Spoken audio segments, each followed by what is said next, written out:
श्रीमद् भागवत महापुराण। इसका हम लोग 10वां स्कंद कर रहे थे। 10वें स्कंद के 8वें अध्याय का कुछ हिस्सा बचा हुआ है और आगे हम लोग 9वां अध्याय इसमें करेंगे श्रीमद् भागवत महापुराण का। तो चलिए यहाँ देखते हैं आगे का हिस्सा। एक दिन बलराम आदि ग्वाल बाल श्री कृष्ण के साथ खेल रहे थे। उन लोगों ने माँ यशोदा के पास आकर कहा, माँ, कन्हैया ने मिट्टी खाई है। हितैषिणी यशोदा ने कृष्ण का हाथ पकड़ लिया। उस समय श्री कृष्ण की आंखें डर के मारे नाच रही थी। यशोदा मैया ने डांट कर कहा, क्यों रे नटखट, तू बहुत ढीठ हो गया है। तूने अकेले में छिपकर मिट्टी क्यों खाई? देख तो तेरे दल के तेरे सखा क्या कर रहे हैं। तेरे बड़े भैया दाऊद भी तो उन्हीं की ओर से गवाही दे रहे हैं। भगवान श्री कृष्ण ने कहा, माँ, मैंने मिट्टी नहीं खाई, ये सब झूठ बक रहे हैं। यदि तुम इन्हीं की बात सच मान रही हो तो मेरा मुंह तुम्हारे सामने ही है, तुम अपने आंख से देख लो। यशोदा जी ने कहा, अच्छी बात है, यदि ऐसा है तो मुंह खोल। माता के ऐसा कहने पर भगवान श्री कृष्ण ने अपना मुंह खोल दिया। परिचित, भगवान श्री कृष्ण का ऐश्वर्य अनंत है। वे केवल लीला के लिए ही मनुष्य के बालक बने हुए हैं। यशोदा जी ने देखा कि उनके मुंह में चर अचर संपूर्ण जगत विद्यमान है। आकाश व शून्य जिसमें किसी की गति नहीं, दिशाएं, पहाड़, द्वीप, समुद्र के सहित सभी, पृथ्वी, बहने वाली वायु, वैद्युत, अग्नि, चंद्रमा, तारों के साथ संपूर्ण ज्योतिर्मंडल, जल, तेज, पवन, बियत, वैकारिक अहंकार के कार्य, देवता, मन, इंद्रादि, पंचमात्राएं और तीनों गुण श्री कृष्ण के मुख में दिखे पड़े। परीक्षित, जीव, काल, स्वभाव, कर्म, उसकी वासना, शरीर आदि के द्वारा विभिन्न रूपों में दिखने वाला यह सारा विचित्र संसार, संपूर्ण ब्रज और अपने आप को भी यशोदा जी ने श्री कृष्ण के नन्हे से खुले हुए मुख में देखा। वे बड़ी शंका में पड़ गई। वे सोचने लगी, यह कोई स्वप्न है या भगवान की माया। कहीं मेरी बुद्धि में तो कोई भ्रम नहीं हो गया। संभव है मेरे इस बालक में ही कोई जन्मजात योग सिद्धि हो, जो चित्त, मन, कर्म, वाणी के द्वारा ठीक ठीक तथा सुगमता से अनुमान के विषय में नहीं होते। यह सारा विश्व जिनके आश्रित है, जो इसके प्रेरक है और जिनकी सत्ता से इसकी प्रतीति होती है, उनका स्वरूप सर्वथा अचिंत्य है। उन प्रभु को मैंने प्रणाम करती हूँ। यह मैं हूँ, यह मेरे पति तथा यह मेरा लड़का है। साथ ही मैं ब्रजराज की समस्त संपत्तियों की स्वामिनी धर्म पत्नी हूँ। ये गोपियाँ, गोप और गोधन मेरे अधीन है। जिनकी माया से मुझे इस प्रकार की कुमति घेरे हुए है, वे भगवान ही मेरे एकमात्र आश्रय हैं। मैं उन्हीं की शरण में हूँ। जब इस प्रकार यशोदा माता श्री कृष्ण तत्व समझ गई, तब सर्वशक्तिमान सर्वव्यापक प्रभु ने अपनी पुत्र स्नेहमयी वैष्णवी योग माया का उनके हृदय में संचार कर दिया। यशोदा जी को तुरंत वह घटना भूल गई। उन्होंने अपने दुलारे लाल को गोद में उठा लिया। जैसे पहले उनके हृदय में प्रेम का समुद्र उमड़ता रहा था, फिर उमड़ने लगा। सारे वेद, उपनिषद, आख्य, योग, भक्तजन जिनके गीत गाते गाते अघाते नहीं, उन्हीं भगवान यशोदा जी द्वारा अपना पुत्र मानती थी। उन्हीं भगवान को यशोदा जी अपना पुत्र मानती थी। राजा परीक्षित ने पूछा, भगवान नंद बाबा ने ऐसा कौन सा बहुत बड़ा मंगलमय साधन किया था, और परम भाग्यवती यशोदा भी ऐसी कौन सी तपस्या की थी जिसके कारण स्वयं भगवान ने उसके श्रीमुख से उसका स्तनपान किया।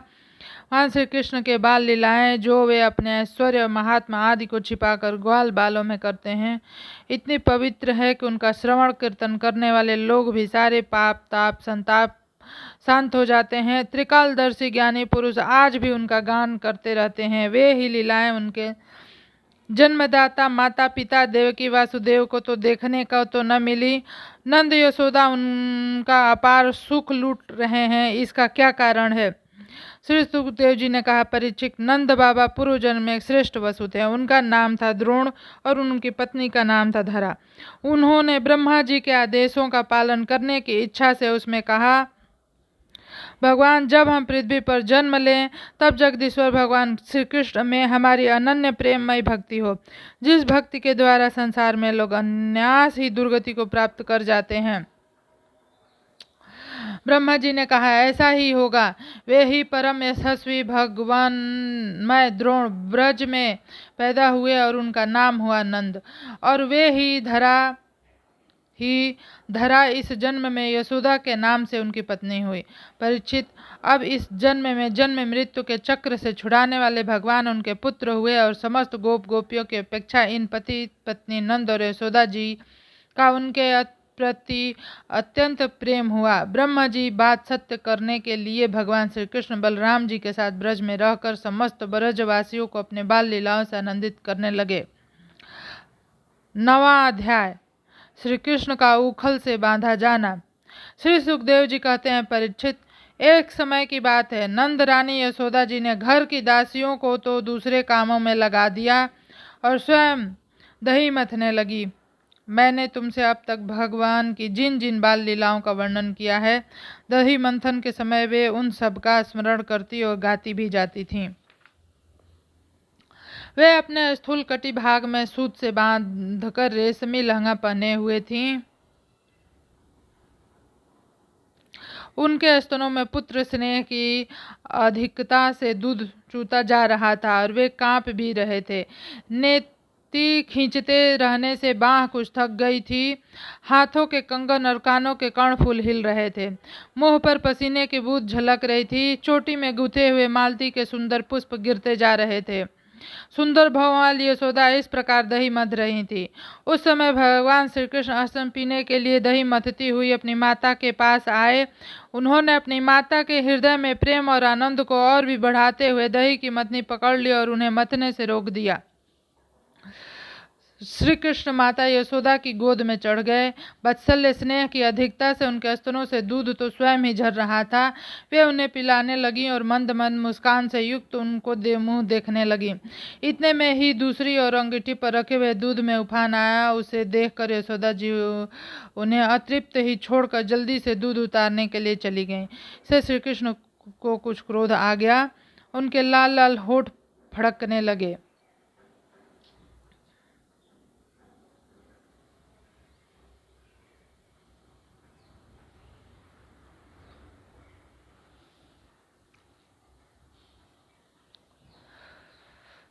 उन्हें दांतों से दबाकर श्री कृष्ण ने पास ही पड़े हुए लोहे से दही का मटका फोड़ डाला।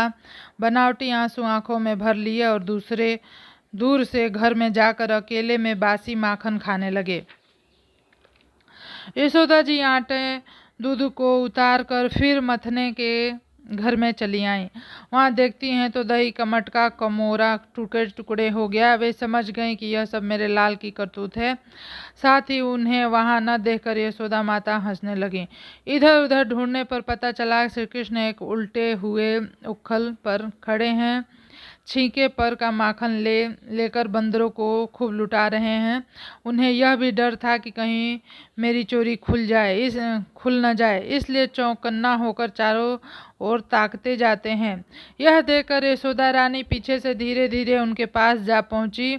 जब श्री कृष्ण ने देखा कि मेरी माँ हाथ से छड़ी लेकर मेरी ही ओर आ रही है, तब झट से ओखल पर से कूद पड़े और डरे हुए की भांति परीक्षित बड़े बड़े योगी तपस्वी के द्वारा अपने मन को अत्यंत सूक्ष्म और शुद्ध बनाकर वे प्रवेश नहीं करा पाने की बात को दूर रही। उन्होंने भगवान के पीछे पीछे उन्हें पकड़ने के लिए यशोदा जी दौड़ी।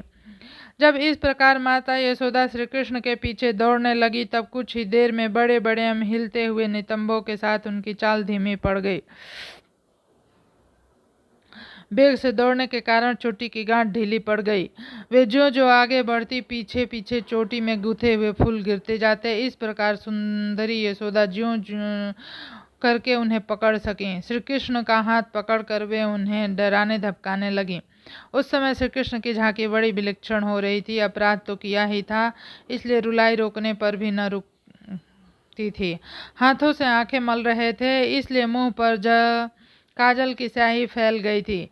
पिटने के भय से आंखें ऊपर की ओर उठा गई थी। उनसे व्याकुलता सूचित होती थी। जब यशोदा जी ने देखा कि लाला बहुत डर गया है, तब उनके हृदय में वात्सल्य स्नेह उमड़ आया। उन्होंने छड़ी फेंक दी। इसी के बाद सोचा कि इसको एक बार रस्सी से बांध देना चाहिए। परीक्षित, सच पूछो तो यशोदा मैया को अपने बालक के ऐश्वर्य का पता न था, जिनमें न बाहर है, न भीतर, न आदि है और न अंत। जो जगत के पहले भी थे, बाद में भी रहेंगे, जगत के भीतर भी है, वह बाहरी रूपों में भी हैं, और तो क्या जगत के स्वरूप में स्वयं वही है। यही नहीं, जो समस्त इंद्रियों से परे अव्यक्त है, उन्हें भगवान को मनुष्य का रूप धारण करने के कारण पुत्र समझकर यशोदा रानी रस्सी से उखल में ठीक वैसे ही बांध देती जैसे कोई साधारण सा बालक हो। जब माता यशोदा ने अपनी उधमी और नटखट लल्ले को रस्सी से बांधने लगी, तब वह 2 अंगुली छोटी पड़ गई। तब उन्होंने दूसरी रस्सी लाकर उसमें जोड़ दी। जब वह भी छोटी हो गई, तब उसके साथ और जोड़ी।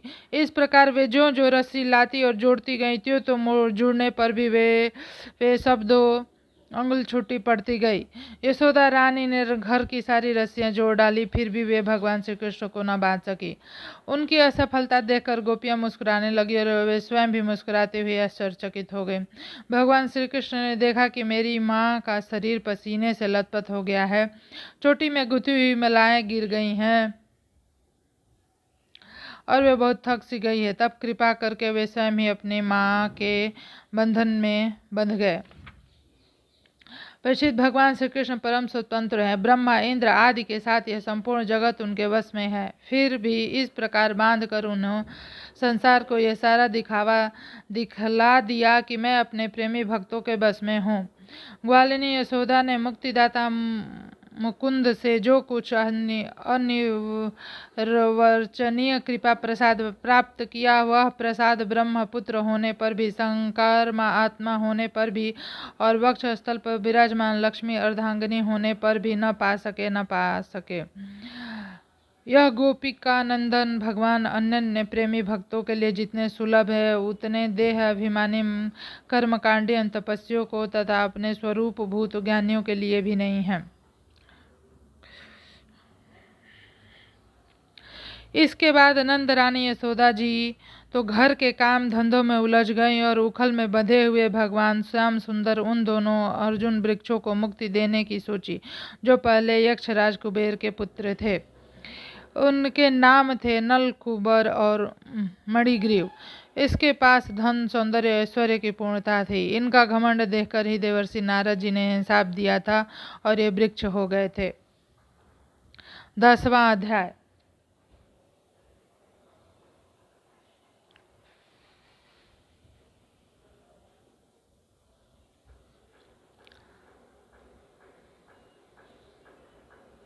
राजा परीक्षित ने पूछा, भगवान आप कृपा कर यह बताइए, नल, कुबर और मणिग्रीव को शाप क्यों मिला? उन्होंने ऐसा कौन सा निंदित कर्म किया था जिसके कारण परम शांत देवर्षि नारद जी को भी क्रोध आ गया? श्री सुखदेव जी ने कहा, परीक्षित, नल, कुबर और मणिग्रीव ये दोनों एक तो धनाध्यक्ष कुबेर के लड़ले लड़के थे और दूसरे इनकी गिनती हो गई रुद्र भगवान के अनुचरों में। इससे उनका घमंड बढ़ गया। एक दिन वे दोनों मंदाकिनी नदी के तट पर कैलाश के रमणीय उपवन में वारुणी मदिरा पीकर मत हो गए थे। नशे के कारण उनकी आंख घूम रही थी। बहुत सी स्त्रियां उनके साथ गा बजा रही थी और वे पुष्प दलों से लदे हुए वन में उनके साथ विहार कर रहे थे। उस समय गंगा जी में पांत के पांत कमल खिले हुए थे। वे स्त्रियों के साथ जल के भीतर घुस गए और जैसे हथलियों को जोड़कर हथनियों के साथ जल क्रीड़ा कर रहे थे, वैसे ही वे उन हथनियों के साथ तरह तरह की क्रीड़ा करने लगे।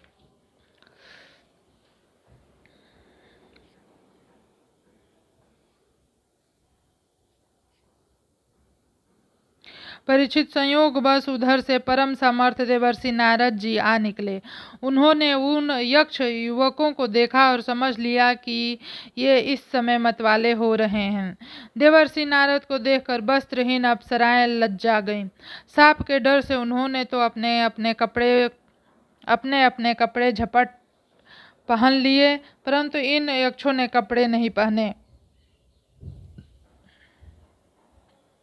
जब देवर्षि नारद ने देखा कि ये देवताओं के पुत्र होकर श्रीमद अंधे और मदिरा पान करके उन्मत्त हो रहे हैं, तब उन्होंने उन पर अनुग्रह करने के लिए शाप देते हुए यह कहा, जो लोग अपने प्रिय विषयों का सेवन करते हैं, उनकी बुद्धि को सबसे बढ़कर नष्ट करने वाला है श्रीमद धन संपत्ति का नशा। हिंसा और आदि रजोगुणी कर्म, कुलीनता आदि का अभिमान भी उससे बढ़कर बुद्धि भ्रंशक नहीं है, क्योंकि श्रीमत के साथ साथ तो स्त्री, जुआ आदि मदिरा भी रहती है। ऐश्वर्य, मद और श्रीमत से अंधे होकर अपने इंद्रियों के बस में रहने वाले क्रूर पुरुष अपने नाशवान शरीर को तो अजर अमर मान बैठते हैं और अपने ही जैसे शरीर वाले पशुओं की हत्या करते हैं। जैसे शरीर को भूदेव, नरदेव, देव आदि नामों से पुकारते हैं, उनकी अंत में क्या गति होगी? उसमें कीड़े पड़ जाएंगे, पक्षी खाकर उसे विष्ठा बना देंगे, या वह जलकर राख के ढेर बन जाएगा। उसी शरीर के लिए प्राणियों से द्रोह करने में मनुष्य अपना कौन सा स्वार्थ समझता है? ऐसा करने से तो उसे नरक की प्राप्ति होगी। बतलाओ तो सही, यह शरीर किसकी संपत्ति है? अन्न देकर पालने वाले की है या गर्भधान करने वाले पिता की? यह शरीर उसी 9 महीने पेट में रखने वाली माता का है अथवा माता को भी पैदा करने वाले नाना का? जो बलवान पुरुष बलपूर्वक इससे काम करा लेता है उसका है या अथवा दाम देकर खरीद लेने वाले का? चिता की जिस धधकती आग में यह जल जाएगा उसका है अथवा जो कुत्ते, सियार आदि को चीथ चीथ कर खा जाने की लगाए बैठे हैं उनका? यह शरीर एक साधारण सी वस्तु है, प्रकृति से पैदा होती है और उसी में समा जाती है। ऐसी स्थिति में मूर्ख पशुओं के सिवा ऐसा कौन बुद्धिमान है जो इसको अपना आत्मा मानकर दूसरों को कष्ट पहुंचाएगा, उनके प्राण लेगा?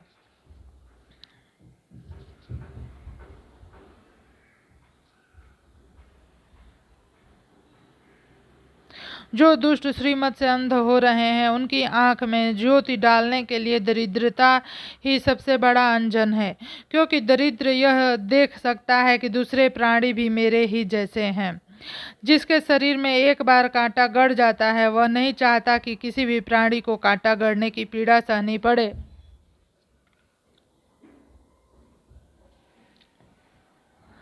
क्योंकि उस पीड़ा और उसके द्वारा होने वाले विकारों से वह समझ जाता है कि दूसरों को भी वैसी ही पीड़ा होती है, परंतु जिसे कभी कांटा नहीं गड़ा ही नहीं वह उसकी पीड़ा का अनुमान नहीं कर सकता। दरिद्र में घमंड और हेकड़ी नहीं होती, वह सब तरह के मदों से बचा रहता है, बल्कि देववश उसे जो कष्ट उठाना पड़ता है वह उसके लिए भी एक बहुत बड़ी तपस्या भी है। जिसे प्रतिदिन भोजन के लिए अन्न जुटाना पड़ता है, भूख से जिसका शरीर दुबला पतला हो गया है, उस दरिद्र की इंद्रियां भी अधिक विषय नहीं भोगना चाहती, सूख जाती हैं और फिर वह अपने भोगों के लिए दूसरे प्राणियों को सताता नहीं, उनकी हिंसा नहीं करता। यद्यपि साधु पुरुष समदर्शी होते हैं फिर भी उनका समागम दरिद्र के लिए ही सुलभ है, क्योंकि उनको भोग तो पहले से ही छूट हुए हैं। अब संतों के संग से उनका लालसा तृष्णा भी मिट जाती है और शीघ्र ही उनका अंतःकरण शुद्ध हो जाता है। जिन महात्माओं के चित्त में सबके लिए समता है, जो केवल भगवान के चरणा बिंदों का मकरंद रस पीने के लिए सदा उत्सुक रहते हैं, उन्हें दुर्गुणों के खजाने अथवा दुराचारियों की जीविका चलाने वाले और धन के मद से मत वाले दुष्टों की क्या आवश्यकता? वे तो उनकी उपेक्षा के पात्र हैं। ये दोनों यक्ष वारुणी मदिरा का पान करके मतवाले और श्रीमत से अंधे हो रहे हैं। अपने इंद्रियों के अधीन रहने वाले इन स्त्री लंपट यक्षों का अज्ञान जनित मद मैं चूर चूर कर दूंगा। देखो तो सही कितना अनर्थ है कि ये लोकपाल कुबेरों के पुत्र होने पर भी मदोन्मत्त होकर अचेत हो रहे हैं और इनको इस बात का भी पता नहीं कि हम बिल्कुल नंग धड़ंग है, इसलिए ये दोनों अब वृक्ष योनि में जाने के योग्य हैं। ऐसा होने से इन्हें फिर इस प्रकार का अभिमान न होगा। वृक्ष योनि में जाने पर भी मेरी कृपा से इन्हें भगवान की स्मृति बनी रहेगी और मेरे अनुग्रहों से देवताओं के 100 वर्ष बीतने पर इन्हें भगवान कृष्ण का सानिध्य प्राप्त होगा और फिर भगवान के चरणों में परम प्रेम प्राप्त करके ये अपने लोक में चले जाएंगे। देवर्षि नारद ने इस प्रकार कहकर भगवान नर नारायण के आश्रम चले गए। नलकुबर और मणिग्रीव वे दोनों एक ही साथ अर्जुन वृक्ष होकर यमला अर्जुन नाम से प्रसिद्ध हुए।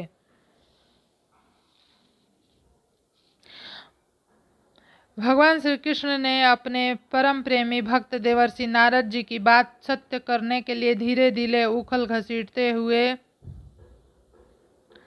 उस ओर प्रस्थान किया जिधर अमला अर्जुन वृक्ष थे। भगवान ने सोचा कि देवर्षि नारद मेरे अत्यंत प्यारे हैं, ये दोनों भी मेरे भक्त कुबेर के लड़के हैं, इसलिए महात्मा नारद ने जो कुछ कहा है उसे मैं ठीक उसी रूप में पूरा करूंगा। यह विचार करके भगवान श्री कृष्ण दोनों वृक्षों के बीच में घुस गए। वे तो दोनों ओर निकल गए, परंतु उखल टेढ़ा होकर अटक गया। दामोदर भगवान श्री कृष्ण की कमर में रस्सी कसी हुई थी। उन्होंने अपने पीछे लुढ़कते हुए उखल को ज्यों ही तनिक जोर से खींचा तो ही पेड़ों की जड़ उखड़ गई। समस्त बल विक्रम के केंद्र भगवान का तनिक सा जोर लगते ही पेड़ों के तने, शाखाएं, छोटी छोटी डालियां, एक साथ पत्ते कांप उठे और वे दोनों बड़े जोर से तड़कते हुए पृथ्वी पर गिर पड़े। उन दोनों वृक्षों में से अग्नि के समान तेजस्वी दो सिद्ध पुरुष निकले। उनके चमचमाते हुए सौंदर्य से दिशाएं दमक उठी।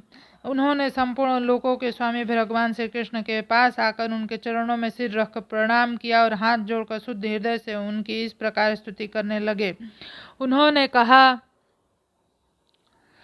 सच्चिदानंद स्वरूप, सबको अपनी ओर आकर्षित करने वाले परम योगेश्वर श्री कृष्ण, आप प्रकृति से अतीत स्वयं पुरुषोत्तम हैं। वेद यज्ञ ब्राह्मण यह बात जानते हैं। यह व्यक्त और अव्यक्त संपूर्ण जगत आपका ही रूप है। आप ही समस्त प्राणियों के शरीर, प्राण, अंतःकरण, इंद्रियों के स्वामी हैं। आप ही सर्वशक्तिमान, काल, सर्वव्यापक एवं अविनाशी ईश्वर हैं। आप ही तत्व और वह प्रकृति है जो अत्यंत सूक्ष्म सत्गुण, रजोगुण, तमोगुण है। आप ही समस्त स्थूल सूक्ष्म शरीरों के कर्म, भाव, धर्म, सत्व को जानने वाले सबके साक्षी परमात्मा हैं। वृत्तियों से ग्रहण किए जाने वाले प्रकृति के गुणों और विकारों के द्वारा आप पकड़ में नहीं आ सकते। स्थूल और सूक्ष्म शरीर के आवरण से ढका हुआ ऐसा कौन सा पुरुष है जो आपको जान सके, क्योंकि आप तो उन शरीरों के पहले भी एक रस विद्यमान थे। समस्त प्रपंच के विधाता भगवान वासुदेव को हम नमस्कार करते हैं। प्रभु, आपके द्वारा प्रकाशित होने वाले गुणों से ही आपने अपनी महिमा छिपा रखी है। पर ब्रह्म स्वरूप श्री कृष्ण, हम आपको नमस्कार करते हैं। आप प्रकृति शरीर से रहित हैं, फिर भी जब आप ऐसे पराक्रम प्रकट करते हैं तो जो साधारण शरीरधारियों के लिए शक्य नहीं और जिनसे बढ़कर तो क्या जिनके पास भी कोई नहीं कर सकता, तब उनके द्वारा उन शरीर में आपके अवतारों का पता चल जाता है। प्रभु, आप ही समस्त लोकों के अभ्युदय हैं। निःश्रेयस के लिए इस समय अपनी संपूर्ण शक्तियों से अवतीर्ण हुए हैं। आप समस्त अभिलाषाओं को पूर्ण करने वाले हैं। परम कल्याण स्वरूप आपको नमस्कार है। परम मंगल स्वरूप आपको नमस्कार है। परम शांत आपके हृदय में विहार करने वाले अद्वंश शिरोमणि श्री कृष्ण को नमस्कार है। अनंत, हम आपके दासानुदास हैं, आप यह स्वीकार कीजिए। देवर्षि भगवान नारद के परम अनुग्रह से ही हम अपराधियों को आपका दर्शन प्राप्त हुआ है। प्रभु, हमारी वाणी आपके मंगलमय गुणों का वर्णन करती रहे, हमारे कान आपकी रहस्यमय कथनों में लगे रहें, हमारे हाथ आपकी सेवा में और मन आपके चरण कमलों की स्मृति में रम जाए। यह संपूर्ण जगत आपका निवास स्थान है। हमारा मस्तक सबके सामने झुका रहे। संत आपके प्रत्यक्ष शरीर हैं, हमारे आंखें उनके दर्शन करती रहें। देव जी कहते हैं, सौंदर्य माधुर्य निधि गोकुलेश्वर श्री कृष्ण ने नलकुबर और मणिग्रीव के इस प्रकार स्तुति करने पर रस्सी से उखल में बंधे बंधे ही हंसते हुए उनसे कहा, तुम लोग श्रीमद से अंधे हो रहे थे। मैं पहले से ही यह बात जानता था कि परम कारुणिक देवर्षि नारद ने शाप देकर तुम्हारा ऐश्वर्य नष्ट कर दिया तथा इस प्रकार तुम्हारे ऊपर कृपा की। जिनकी बुद्धि समदर्शनी है और हृदय पूर्ण रूप से मेरे प्रति समर्पित है, उन साधु पुरुषों के दर्शन से बंधन ठीक होना ठीक वैसे ही संभव नहीं जैसे सूर्योदय होने पर मनुष्य के नेत्रों के सामने अंधकार का होना। इसलिए नल, कुबर, मणिग्रीव, तुम दोनों लोग मेरे परायण होकर अपने अपने घर जाओ। तुम लोगों को संसार चक्र से छुड़ाने वाले अनन्य भक्ति भाव जो तुम्हें अभीष्ट है प्राप्त हो गई है। जब भगवान ने इस प्रकार कहा तब उन दोनों ने उनकी परिक्रमा की और बार बार प्रणाम किया। इसके बाद उखल में बंधे हुए सर्वेश्वर की आज्ञा प्राप्त करके उन लोगों ने उत्तर दिशा की यात्रा की। 11वां अध्याय। 11वें अध्याय को हम नेक्स्ट वीडियो में करेंगे। धन्यवाद।